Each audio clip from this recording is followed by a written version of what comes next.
Greetings, this is J.R. Dickey. Thanks for tuning in to our podcast. And by the way, don't forget our website, graceandtruth.net. I hope you're having a great day, but if not, hang with me. It's about to get better. Okay, today's teaching is called The Secret Place.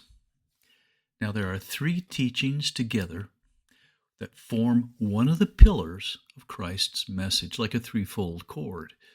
They speak to the three main foci of religion, that is, charity or giving, prayer, and fasting or worship. Now, Jesus does not say to stop doing them in any way, no, but rather he tells us how to do them, and the essence of each is the same. In Matthew 6, we read, "Beware of doing your righteousness before men to be noticed by them. Therefore, when you give to the poor, do not sound a trumpet before you as the hypocrites do in the synagogues and in the streets, so that they may be glorified by men. Truly I say to you, they have their reward in full. But when you give to the poor, do not let your left hand know what your right hand is doing, so that your giving will be in secret, and your Father who sees what is done in secret will reward you." And again in Matthew 6, he follows with, "And when you pray, you are not to be like the hypocrites, for they love to stand and pray in the synagogues and on the street corners, so that they may be seen by men. But you, when you pray, go into your inner room, and when you have shut your door, pray to your Father who is in secret, and your Father who sees what is done in secret will reward you." And then he says, "Now, whenever you fast, do not put on a gloomy face as the hypocrites do, for they neglect their appearance so that they will be noticed by men when they are fasting.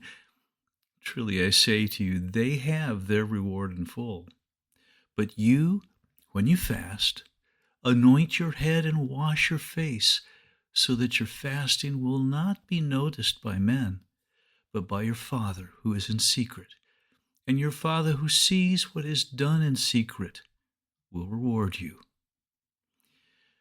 The first teachings regard doing righteousness, which includes kind deeds, giving, and service, or any personal sacrifice. Religion emphasizes doing these things publicly, and many systems are in place to acknowledge the righteous doers and to glorify them. But Jesus trashed that as vanity and self-promotion. It serves only to puff up in pride and to foster self-righteousness. The same is true for the second teaching, prayer, that is, communicating with God. Religion is filled with public prayer. In contrast, Jesus prayed almost entirely in private. Even in Gethsemane, just before his crucifixion, he prayed alone. On one occasion, he prayed publicly just before raising Lazarus from the dead, and he said in John 11, "Father, I thank you that you've heard me, and I know that you always hear me. But because of the people who are standing by, I said this, that they may believe that you sent me." Now, for religionists, praying publicly is a way to present themselves as righteous. Christ wanted those who heard to know that the ensuing miracle was God's work. Big difference. Now, the third teaching deals with how we worship and display our devotion to God, because religionists don't really know him. They want people to see them as utterly serious dour before the Almighty. They seem to want to impress us with the supposed requirement to approach him in terror of judgment, rather than sincere respect and reverence. Again, the point of their act is to focus our attention on them in dutiful awe. While all the time all religionists want to stand between God and his children. In each case, Jesus said that they want to be glorified by men, seen by men, noticed by men, and specified that in doing so, they have their reward. Sadly, that is exactly what the religionists want. They don't really know the Lord, and for many, the whole show is just pretense, and for some, simply a means to profit.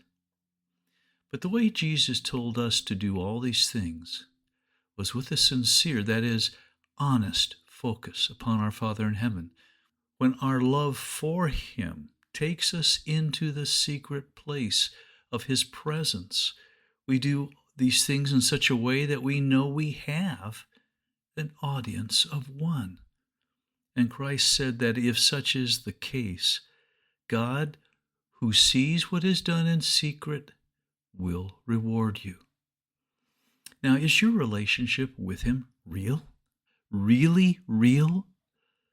If so, you don't need the attention of people or the accolades of anyone but one. In the end, you will stand before Him, not those people the religionists want to impress, and it's His well done you want to hear, not theirs. Now may the Lord grant you peace in the midst of any storm and faith to trust Him. Look for our next podcast, and may you realize more of His grace today.